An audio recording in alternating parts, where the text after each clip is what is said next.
Olá, boa noite. Estamos iniciando mais um programa Grandes Temas. No programa de hoje, o debate será sobre meios de comunicação na internet, mídias e redes virtuais.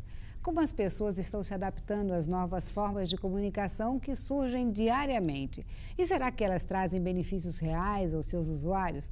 Para discutir o assunto conosco, nós convidamos Taciana Burgos, professora do Departamento de Comunicação Social da UFRN, Patrício Júnior, escritor, publicitário e autor do espaço virtual Plog, Ruth Dantas, psicanalista, e Adriano Costa, jornalista e doutorando do Departamento de Educação da UFRN.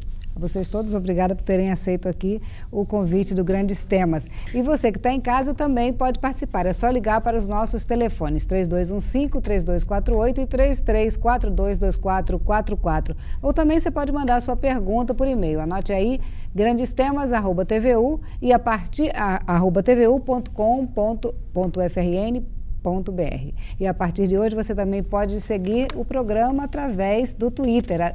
O endereço é o seguinte, @grandestemastvu. E você já pode fazer a sua pergunta que está em casa e a partir do segundo bloco nós já vamos responder a sua pergunta. Bom, no começo eram e-mail e as salas de bate-papo. Parece que faz muito tempo, né? Mas até cerca de 10 anos, blogs e orkuts e afins não faziam parte da vida do usuário da internet. Agora, quem não usa ou conhece parece que está ficando para trás. Mas por que essas tecnologias fascinam tantas pessoas? E será que elas realmente facilitam a nossa vida? Estamos vivendo, então, o grande momento da comunicação? Essa é a pergunta que eu abro o programa de hoje. Eu começo com você, Taciana.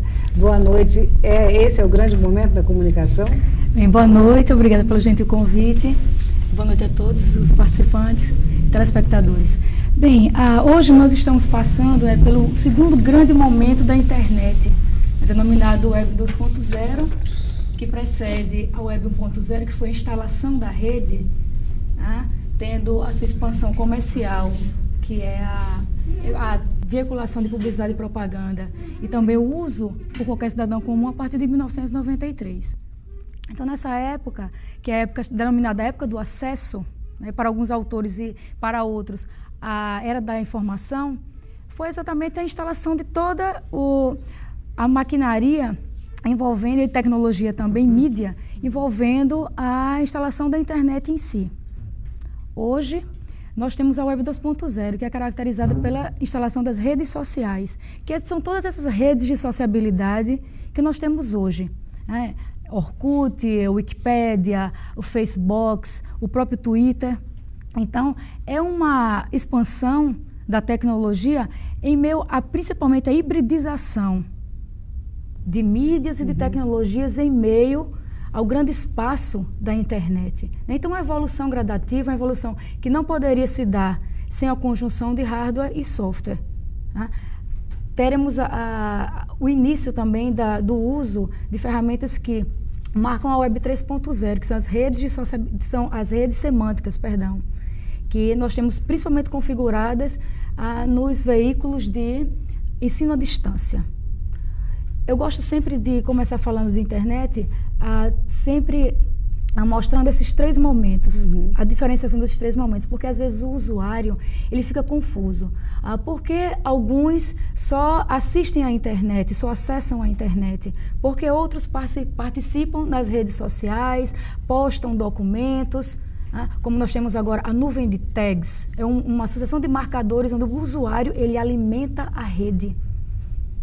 Então, isso é uma ferramenta que marca a Web 3.0, ou seja, o futuro breve, digo, porque a internet nós temos a instantaneidade presente a todo momento, e o que se vê é o que se está praticando tecnologicamente, de imediato. Mas esse uso assim, amplo da internet, com todas essas características que você falou, ela é restrita a um número pequeno de pessoas, pelo menos aqui no Brasil, né? Porque as pessoas, primeiro que computadores é uma fatia pequena da população que tem. E as pessoas que não têm, que acessam eventualmente em outros lugares, não podem também ter com tanta frequência, né? Por exemplo, ter Twitter, Orkut, porque ele não tem aquele instrumento em casa para atualizar. dentro do contexto social do nosso país, das condições do nosso país, como é que fica então isso? Eu jogo inclusive a pergunta para o grupo.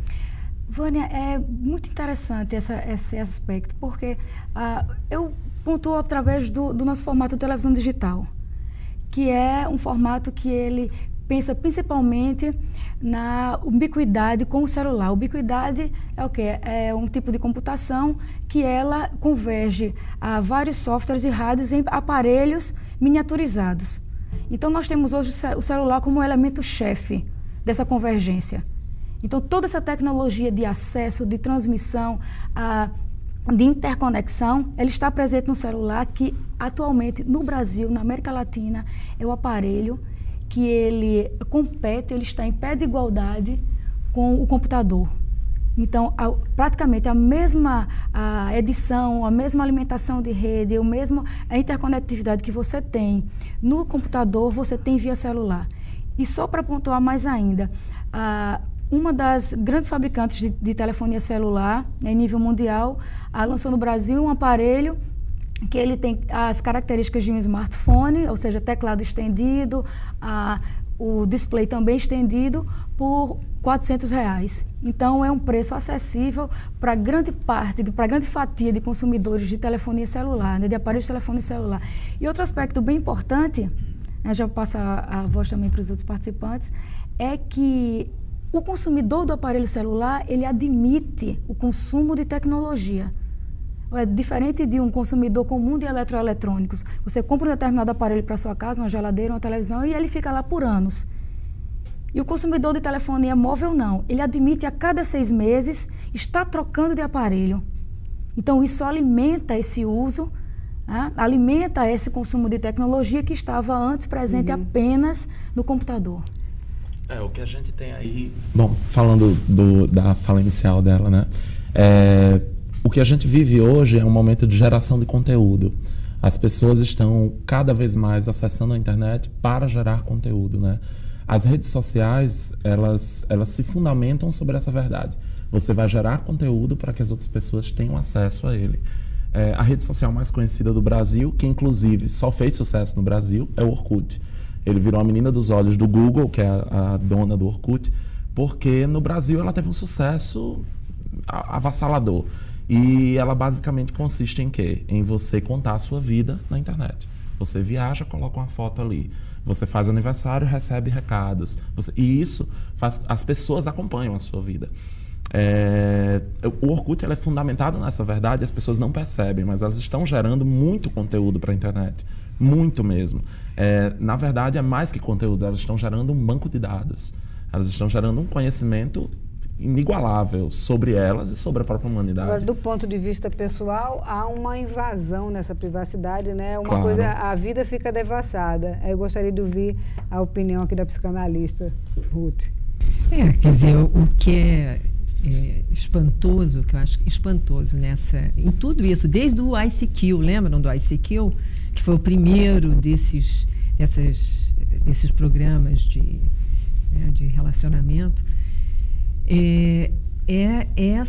Não existe mais a esfera privada. A esfera privada está sendo colocada em público, né? Quer dizer, as pessoas contam as intimidades, né, do dia a dia o tempo todo na internet, né? Eu fico me perguntando, quer dizer, o que é que faz com que essas pessoas possam devassar a sua vida íntima dessa maneira.